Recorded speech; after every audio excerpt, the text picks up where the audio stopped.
Presentation is going to be about making cricketers game ready, a step-by-step approach. It's by Mr. Nagendra Prasad sir, and the sponsor of this seminar is going to be Versa Climber. Good afternoon, ladies and gentlemen. I am Nagendra Prasad. I am a distinguished strength and conditioning specialist. I've been working with the cricketers from the last 15 years. I worked with the National Cricket Academy for 4 years, and now I'm in one of the IPL teams. My topic for today would be getting cricketers game ready.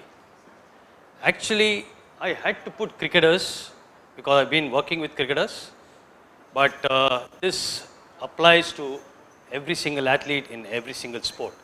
So you can actually take it as getting athletes game ready. Okay? I'd like to thank Apurva to give me this chance to present here. And I was wondering, what presentation can I make at this level? Then I said, there are a lot of methodologies, there are a lot of training methodologies, there is strength, there's power, there's agility, speed. I was always thinking when I did my research, when, as many people said, before my experiences in the National Cricket Academy, worked with physiotherapists and things like that, where is this whole thing coming from? You know, where is this whole thing of movement? Where is this whole thing of biomechanics? Where is this holding the position in an athletic position? Where is this coming from?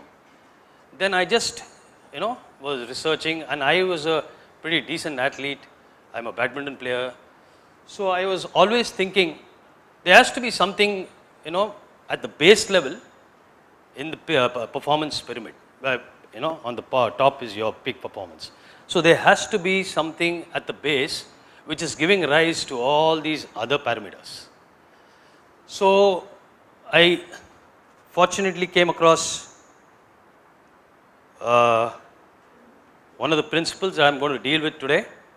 So purpose and goals of the session would be understanding the kinetic chain principle, explore how interconnected joints and segments impact movement, and comprehensive athletic preparation to maximize performance through coordinated muscle activation, prevent injuries by emphasizing stability and function integration. So that's the purpose and goals of the session. How many people have you heard of this kinetic chain principle?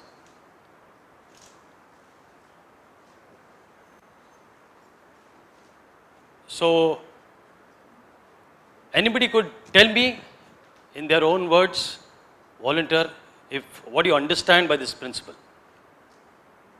Anybody? Fantastic, fantastic. Anything else? Okay. Fantastic. So in a nutshell, I would like to give my understanding of this principle is the human body is segmentally integrated. The human body is segmentally integrated from the bottom up with mobile and stable joints stacked upon each other, through which highly synchronized and coordinated sport specific movement happen. If it is not synchronized and coordinated, those movements are, as Radha madam said, compensatory movements. These compensatory movements over a period of time, what do they lead to? Chronic injuries. And it also states that you're as strong as the weakest link in the kinetic chain. Okay? So that's the principle. Anybody has any doubt? So let's dwell into the mobility and stability joints. If you see from the foot, everybody, even Ian, Radha, everybody was talking about stability. Foot stability, ankle mobility, knee stability, okay, hip joint mobility. We do a lot of mobility at the hip for in our warm-ups. Lumbar stability, thoracic spine mobility, and shoulder scapula stability. So what does this give us? So this gives us a picture saying that This is a joint by joint approach, is a fundamental concept in movement science, how the body moves. That we'll come to it later. I stole that from one Mr. Michael Boyle, was a very leading strength and conditioning specialist from the US. It recognizes that different joints have varying mobility and stability requirements. All the joints have mobility and stability as their function, but in the kinetic chain principle perspective, we assume that there is one more dominating than the other. Okay? So understanding this approach helps optimize movement patterns and prevent injuries. Okay? So, so let's look at the joint bottom up.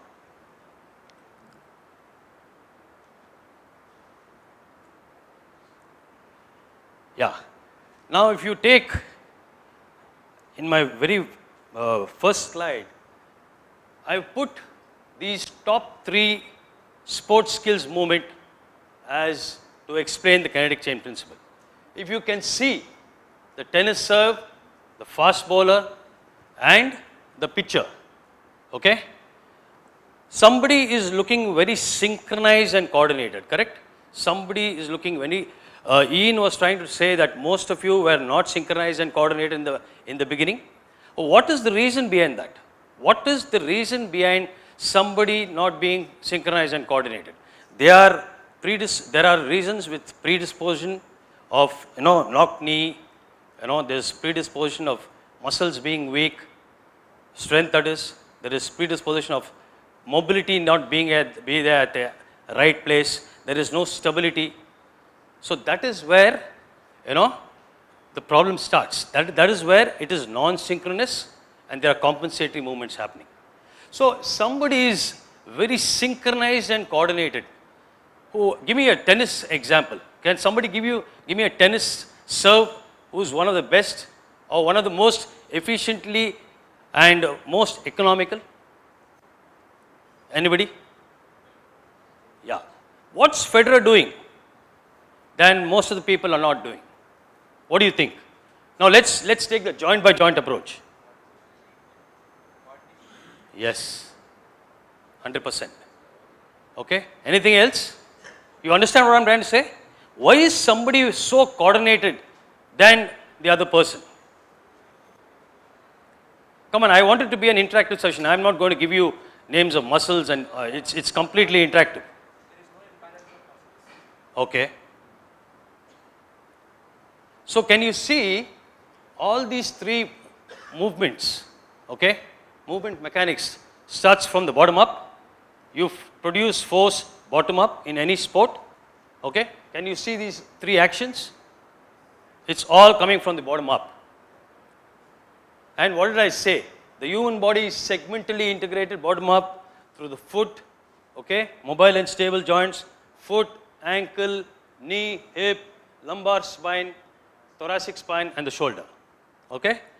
So, if somebody is synchronized and coordinated, that means there is perfect synchronization and the force that is produced bottom up, okay, is articulated in the object of the sport. In fast bowler, it's the ball. It's in tennis, again the racket hitting the ball, and this one is the ball going outside of his hand, okay.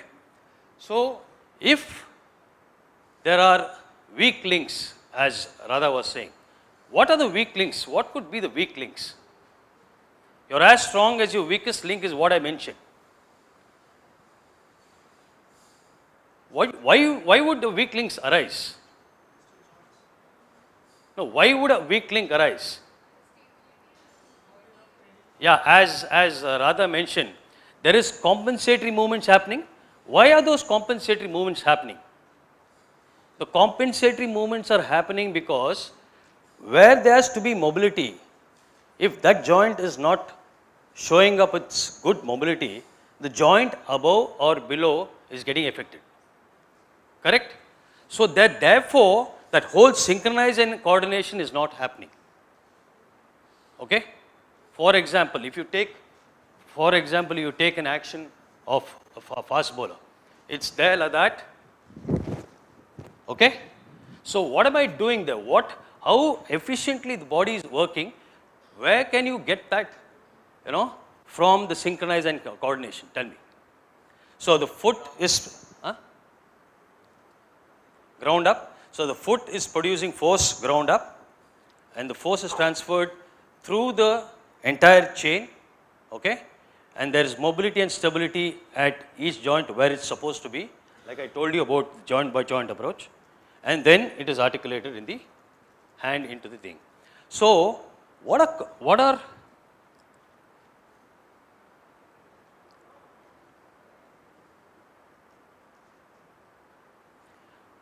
are compensatory movements? I told you, if the action, the sport specific action is not synchronized and coordinated, there are movements happening. Everybody is running, as Radha says, everybody is bowling. Okay? What are compensatory movements? Compensatory movements is nothing but movements are away, which is away from the normal. Those movements may be compensated because of predisposition of knock knees, biomechanical predisposition, or even the skills levels. Okay? So therefore, one joint, as I mentioned, does not have mobility like the hip joint. So therefore, the joint above and below are taking the slack of the hip joint not being mobile. Okay? That is compensatory movement. So as I mentioned, you're as strong as your weakest link. What do you mean by that? What are the links in a movement? If you take this movement,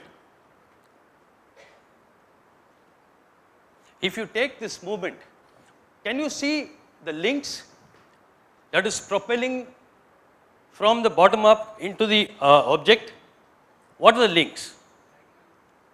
What are we all training these days? Huh? Okay. Anything else? Okay, we are training the core. Anything else? Glutes. What is this? Scapula. So these can be your weak links. Okay? And what happens if the force produced bottom up and these weak links are not helping you articulate that force into the ball or the racket? The force produced bottom up is dissipating as heat at these particular joints. Therefore, you're not as efficient as you can be. So somebody's service, like a Roger Federer, is so smooth, and so that exact movement and coordination, and he's getting into the thing. He has very little weak links. Okay, and he has mobility where he has to have mobility. He has stability where he has to have stability. That's why he looked so synchronized and coordinated. You're getting what I'm trying to say?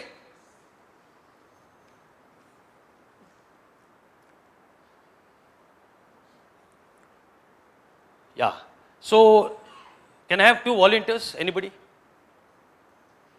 Anybody? Can I have a lady, please?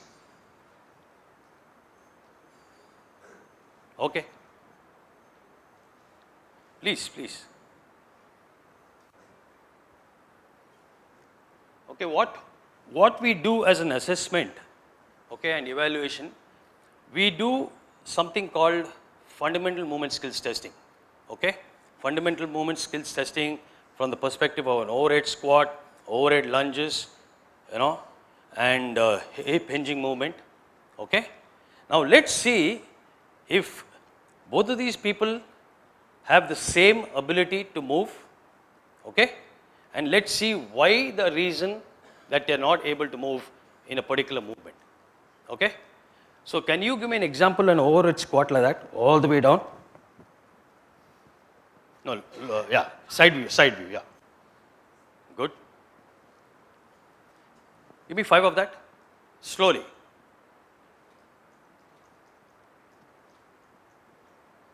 Yeah, you can face forward and give me 5 of that. Guys, just observe so that I can ask you some questions if you don't mind. Ma'am, can you do that?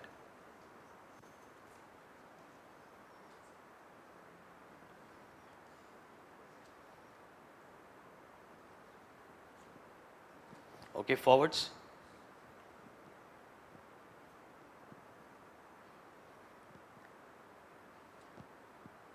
Yeah.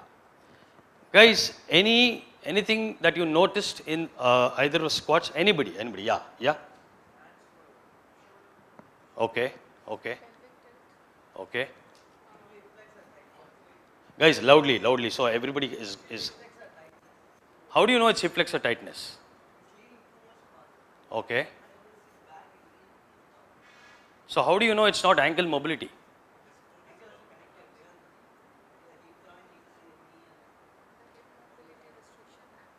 Yeah, please. Yeah. Butt winking is what we call. Anything else, man? Okay. Anything else, guys? Yeah. Okay.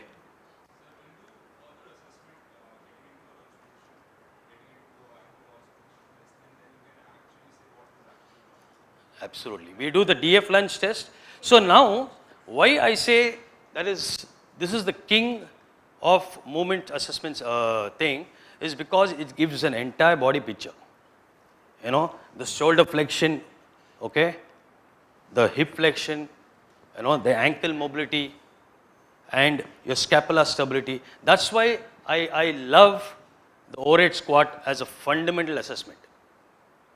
Okay? So, now as he mentioned, he says there is, we can do other movement tests like overhead lunges, see as if the pelvis there is any shift, okay, and we can also work on your mobility tests like your straight leg, lying straight leg, okay. You also work on a stability test on a single leg standing. So all these, what do you say, tests, you get the scores. There's a physiotherapist doing a musculoskeletal screening. You understand that? Anybody? Musculoskeletal screening. He or she is still assessing. What do you think that we assess in these movement skills and MSK? Mobility and stability and neuromuscular control is what we address. Correct? So now, anybody any two more, please? Come on. Yeah, please. Thank you very much. Yeah. Can you give me nice overhead lunges from there? Overhead lunges. Okay? Wait, you go.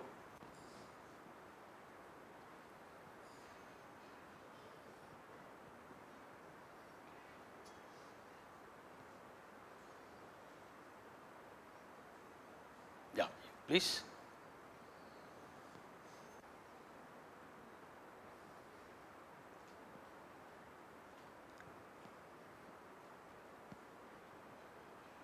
Guys, on the scale of 10, how would you rate both of them in movement?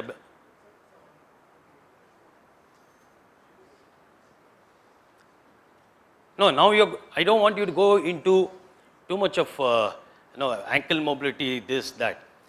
On a layman's way, how do you assess these two people on a scale of 0, which is being pathetic, on a scale of 10, which is number 1? How much do you give them?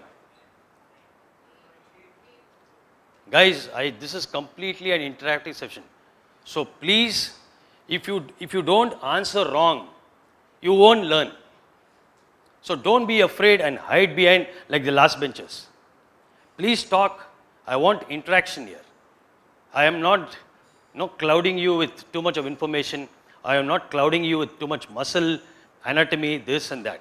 I am giving you something which is very straight away applicable in your daily routine, that as a strength and conditioning specialist, even as a physiotherapist. So please interact with me. So how much would you give him? Guys, come on. Okay. Can 3 people stand up in your place, please? 3 people. Now you tell me, why are you giving 8.5 to them? Oh, you give them 10. Oh, fantastic. Why? Okay. why do you think they are stable and controlled? Okay.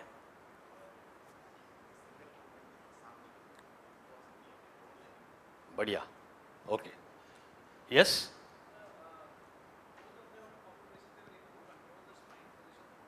Okay.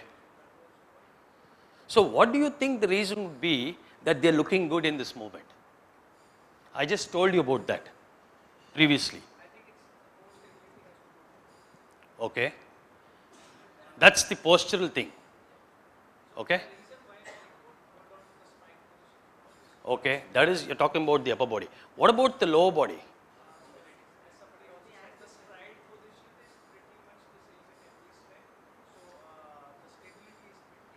You think it's because the stride position is consistent, that's why the stability is maintained? Fantastic. I'll give you 10 on 10. Next.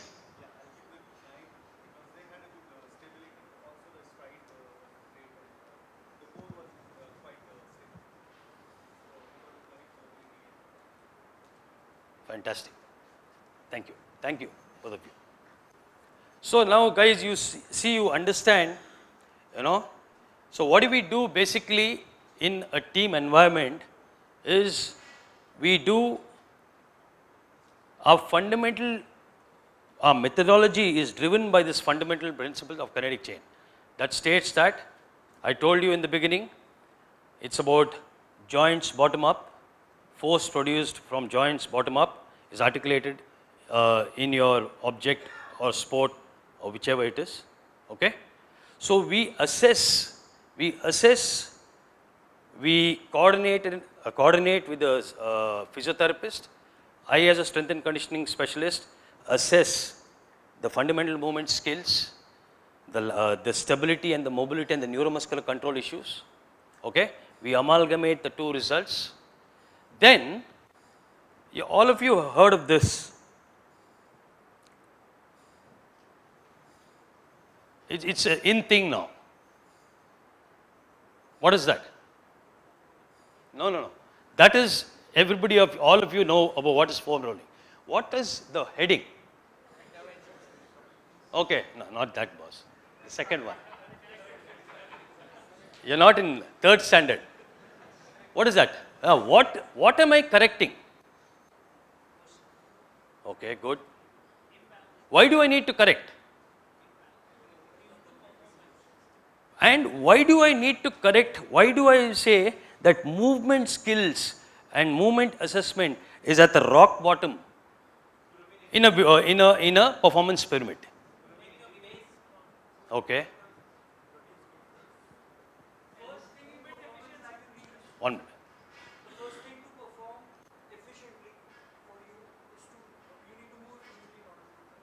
Okay, very good. Not avoid weak link. Yes, not avoid weak link. You need to find out which is the weak link. Okay? So when you amalgamate the two results, the physiotherapists also are doing a lot of tests which is in sync with our tests. We amalgamate the two, and then, as you said, it is because of the hip mobility that, is putting his hands forward. How do you know it's just hip mobility? So what happens? The physiotherapist does a test called dorsiflexion lunge test. Anybody heard of that? Okay. Okay. The physiotherapist does something called Thomas test. Know that?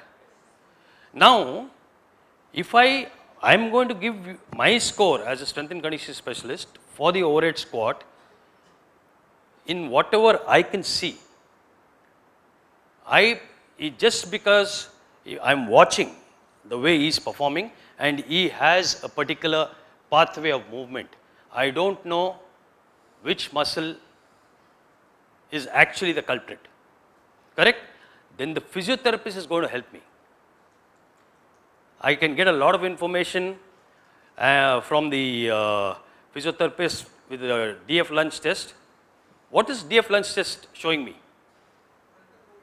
Very good. What is Thomas test showing me? Okay. Okay. Okay. Very good. So we on a constant basis, we assess every single person. This is not fitness assessment. This is clinical assessment which the physiotherapy does. We do the movement screening assessment. I told you we amalgamate the two.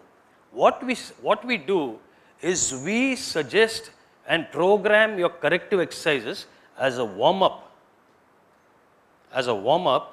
so that you constantly, it won't correct, because it's a lot of neuromuscular control. You won't correct, and somebody is still bowling at 150 kilometers per hour.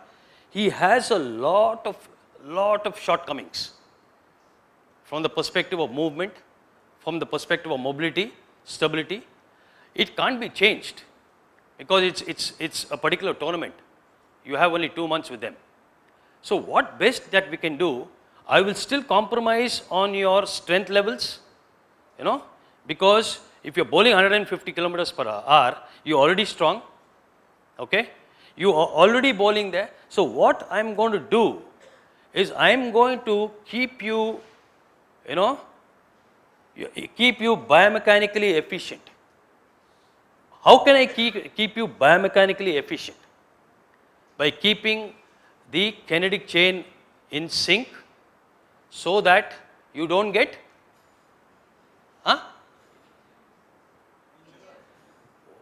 boss, be loud. That's exactly what I want to hear. Okay, so that's what we do in a rigorous tournament like an IPL, okay, or anywhere for that matter. So if you take this whole thing, it is not, I told you, I was forced to myself that I should say getting cricketers game ready, because I have worked with all other athletes, but now that I've been in this field for the last 15 years, I was forced to say getting cricketers game ready, but I would say getting athletes game ready. So this particular whole, protocols is followed on a regular basis. So what we do in the corrective strategies is, why do we foam roll? Why myofascial release? Don't worry, ma'am. Don't be afraid whether it's right or wrong. I want some interaction.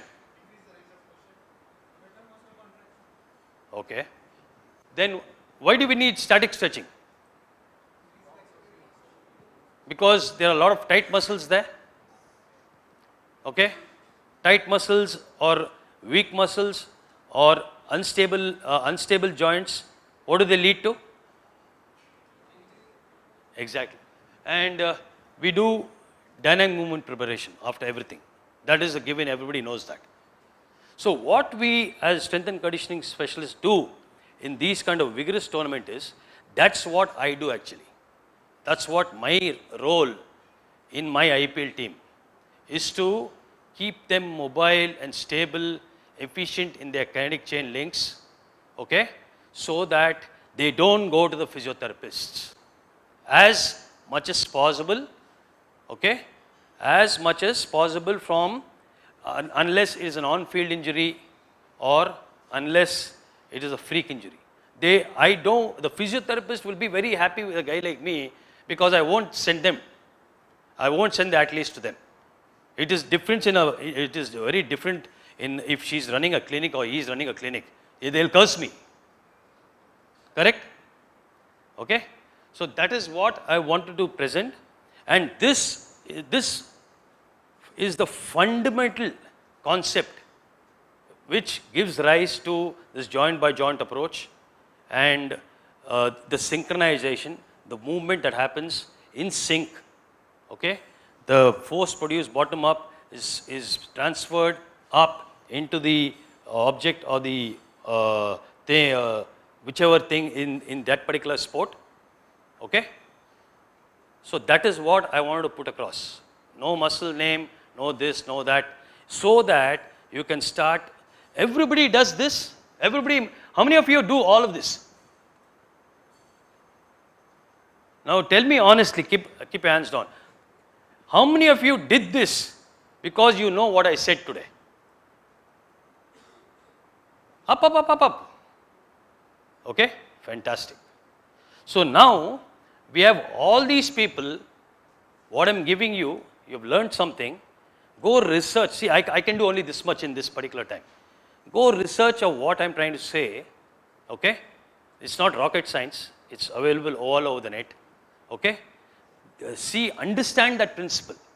Understand the principle, it will take some time for you to understand what is stability. Anybody? Stability. Balance and coordination. So what is balance and coordination? The technical name?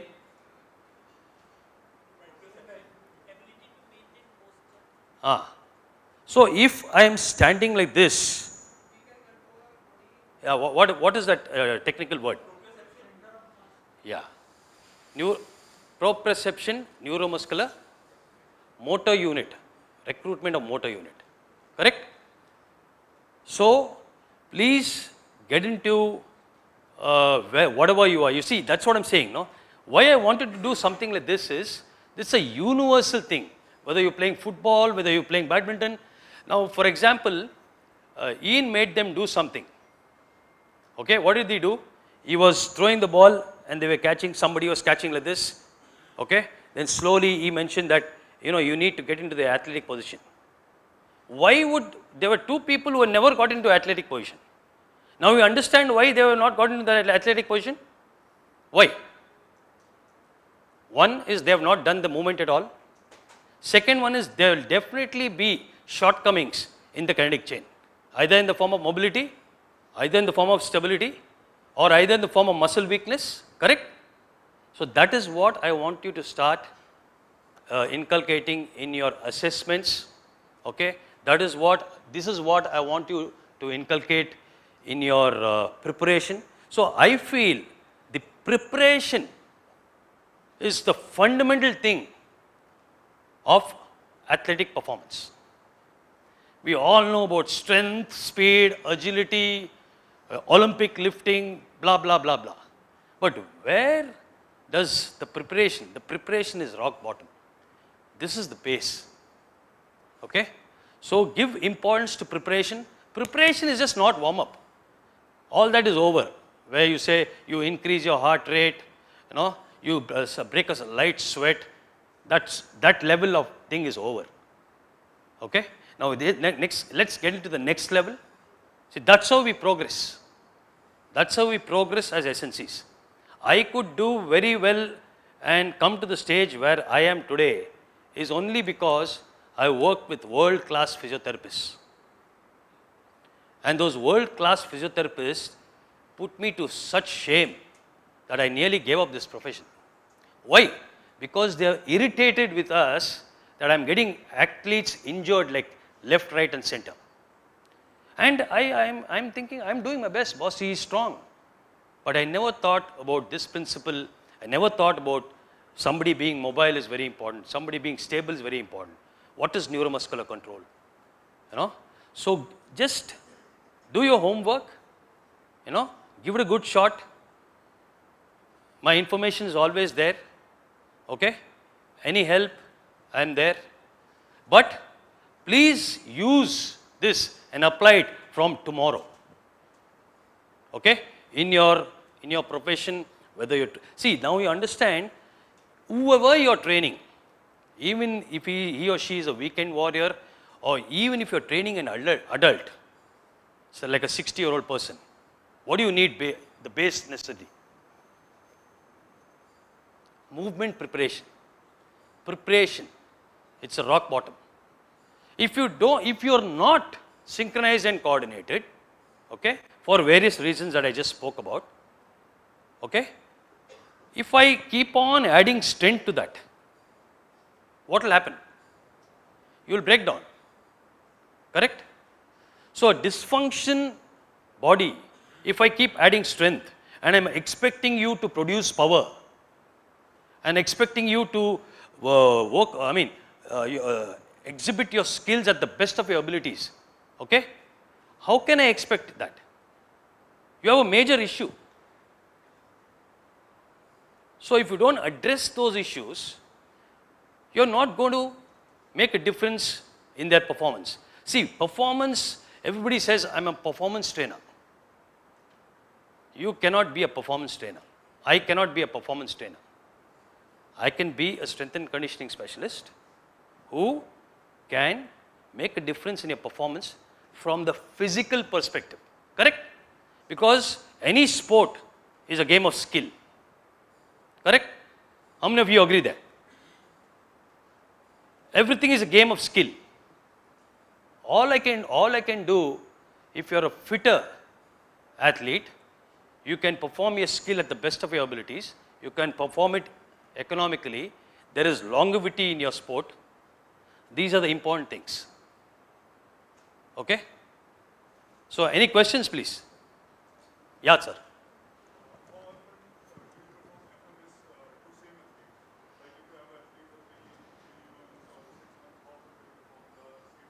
It depends upon what your goal is. Suppose what we do is, we unfortunately don't have that time in our IPL season, because just 2 months and people all over the world land in. So we actually, to tell you the truth, we actually don't do mobility and stability work also. Sorry, we don't do assessment work because there is no time. So we basically, when we are doing our fitness testing, when we are doing our jump testing, we get a fair idea about their skills, movement skills and competency, movement competency.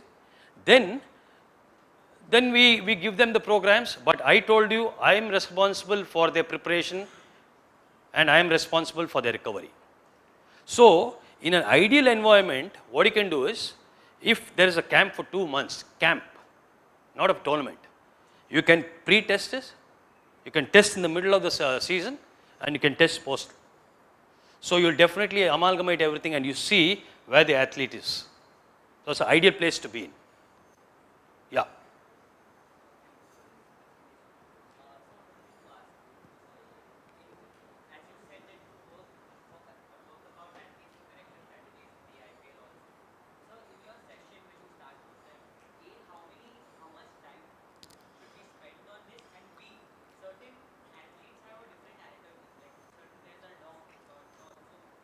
That is called predisposition. So nowadays, see when people spot due to spot biases, because certain people are just not mobile enough.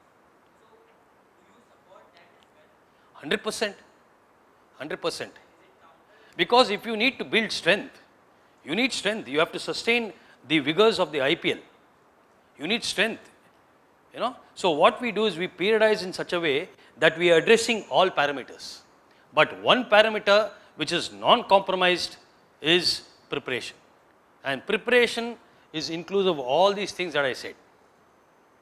So what we do is, if there are strength sessions, there are conditioning sessions, and there are typical mobility sessions that I do. So this mobility session is a no compromise session. It is not compromised at all. So what people do is, not everybody will listen to you, because many people are big players, they have their own trainers, they come from all over the world. Does not matter to me. I will run your program. I will run his program. Somebody is from Bangalore, somebody is from Sydney, somebody is from UK. I will run your program because you already done that, and in the season I don't want to teach you anything new, because you've been doing that program. What I could suggest and what I could demand from you is, you can't compromise what I'm going to tell you. That is preparation. That preparation can be for a session of a strength session, or be for a practice session, or be for a match session. So according to what you're preparing for, we can give the time. See, in a match, you won't be able to, you can do all this. They will do what they want. So, but I have already fixed them up as much as possible in my mobility sessions. That is preparation sessions. Okay? So everybody must be doing all these things, but now you know why you are doing that. Okay? Anybody else? Yeah. What is the frequency and duration of the preparation session? See, what I do is I catch hold of people. The physiotherapist has given me a hint. That person is very important for the team, or that those people are very important for my team. So what I do is I have a way of catching people and making them understand, but this is what you need. Otherwise, you will be predisposed to injury. And there are many trainers, big trainers here. You can ask them how much importance actually the players give to this particular thing. Nobody gives importance, but it's in your hands, because I am going to save you. I told you I will still compromise on a strength session. I will still compromise on a power session, especially during a tournament. I would rather do this kind of a work. Rather prepare you and recover you well, so that you are ready for the vigors. I demand two only mobility sessions for the week. It depends. It depends. If I can get all these things, maybe, actually speaking, 15 minutes, a guy like me or a guy who's experienced, I need just 15 minutes for it. So what I will do once, I will run an entire stretch of program. I can give hundreds of exercises. So I'll give you a maximum exercise of 10 exercises, so that you become familiar with that. You can see the difference in your movement, not just this movement, in cricketing movements also. I'm talking about shoulder flexibility, I'm talking about hip mobility, They can see the difference and they will start coming to you. Because they know, because you need to make them feel that this is going to make a difference in your performance. Not how many wickets you take or how many runs you score. Physically, it's going to make a big difference. Can we still include certain elements of these in the warm-up and cool-downs also? Yes. Why not? So somebody who has not done mobility at all, now in 15 days, I've just given him, I've told him, you need to do your mobility. He's so ardently doing, he finishes in 15 to 16 minutes and then he comes into the strength session. Even on the ground, when the whole team is warming up, I give them their time. I give them me time. I tell them the warm-up is going to start in the next 15 minutes.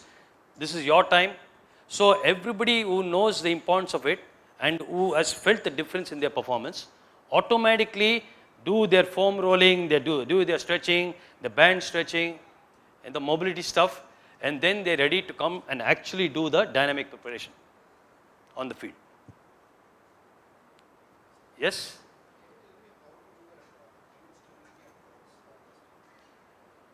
See, that we need a thing, what do you say, we need a box. Is just that what we use is, we get onto the edge of the box, okay? We get onto the edge of the box, I don't think this box will take my weight, and put one leg on the ground, and the other leg is held for about 30 seconds to 1 minute. So the leg which is on top, and the leg which is on the bottom, he was testing that glute stability. So if you can hold the pelvis, as Radha was saying, pelvis tilt, Trendelenburg sign, you can hold that pelvis in a straight line and can hold that position for about 1 minute, then you are pretty good in that. Your glute is able to recruit and you are able to stabilize the hip. Okay? So that way there are a lot of tests. Okay?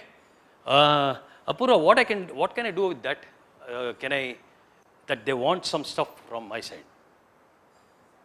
Yeah. I don't have benches, and so what I will do, maybe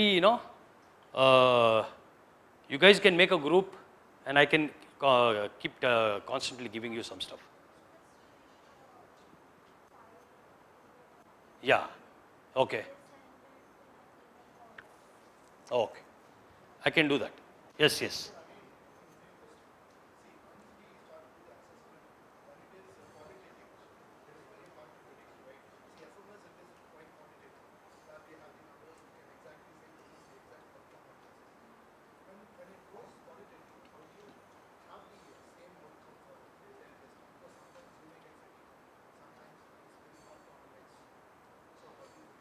Who may get fatigue? I may get fatigue? The athletes get. Okay. In what sense?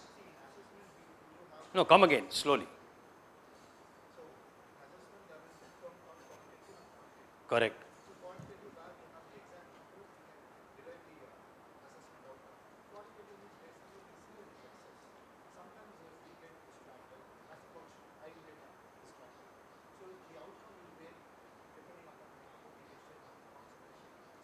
See, that's called the inter-rater variability. Correct? So, best thing that you need to follow in this kind of environment is you follow the same routine. See, suppose I told Paji that you can do a pre-test, in-between test, and a mid-test and a post-test. You need to follow the same pathway that you followed for all the 3 tests, then the results will be consistent. You get what I'm trying to say? If there is a test pattern, you do it from the least fatiguing to the most fatiguing, correct? If you have a test battery of tests, it is always done from the least fatiguing to the most fatiguing. Okay? Suppose I have done that in ABCD manner. The mid testing I am doing in a different sequential manner, and something else I am doing the post testing in a different sequential manner. You think you will get you will get consistent results? That's what I am saying. So you have your own answer. You can't be fatigued. You can't be fatigued in a tough environment, because the athletes are being paid crores.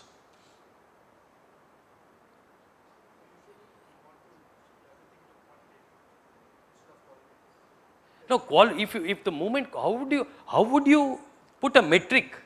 How would you put a metric for qualitative movement? Then how will you know? Suppose you have 8 out of 10 in particular movement. Okay? Why did you give that 8? So you visualize, isn't it? You take what many people do is nowadays, just to make it easier for the athletes, and athlete must be interested in doing that, is they place a nice camera in here and they just do those movements, and within 10 minutes they're out. So you have to have that qualitative assessment than the quantitative assessment. Quantitative assessment, you can definitely have, how many push-ups you can do, how many, your strength testing, everything can be quantitative. But movement, you cannot assess without assessing the quality of the movement.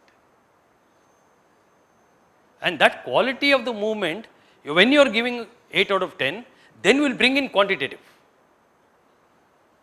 What? The hip flexor is supposed to be this flexible, it is this flexible, so that's why this movement is not so qualitative. You get what I'm trying to say?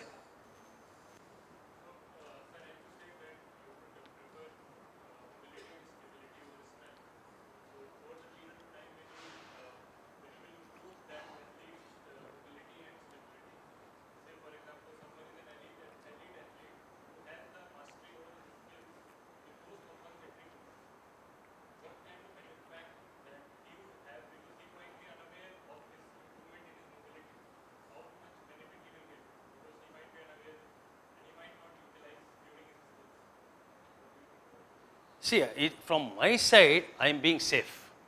From my side, I am keeping him safe. Whether he is feeling it or whether, many people don't even know what they're doing. They just do it because it's a group, and many people observe and they definitely feel it. Once you start moving efficiently, when your mechanics are good, every single ball that you bowl, it is affected in that, whether you like it or not. Why do most of the people get injured? 90% of the reason is because, I'm not saying it's all mobility and stability and preparation assessment. I am just saying that 90% get injured because of lack of something, either mobility, stability. Why the lack of mobility and stability I'm saying, why I'm giving importance there, it's going to affect your action. Ultimately, it's going to affect your biomechanics.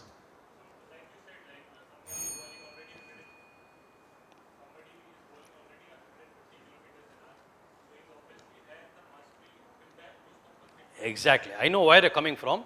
Let me answer this. So what I will do, I didn't get your name. I didn't, your name? Lalit, what I do is I prepare this athlete very well and I make him recover according to his action, according to his shortcomings. It may not be only mobility. It may be there's a huge defect in his action of, he's hyperextending the back, whatever the reason may be. That is left to the bowling coach.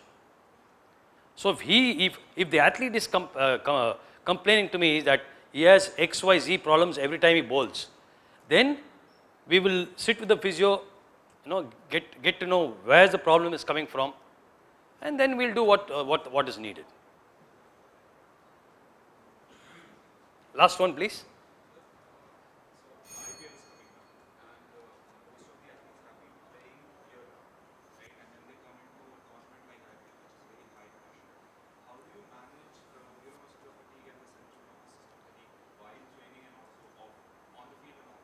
Yeah, what we use is for the key performance indicators, okay, like your high speed running and your your total distance covered. Everything we use a GPS.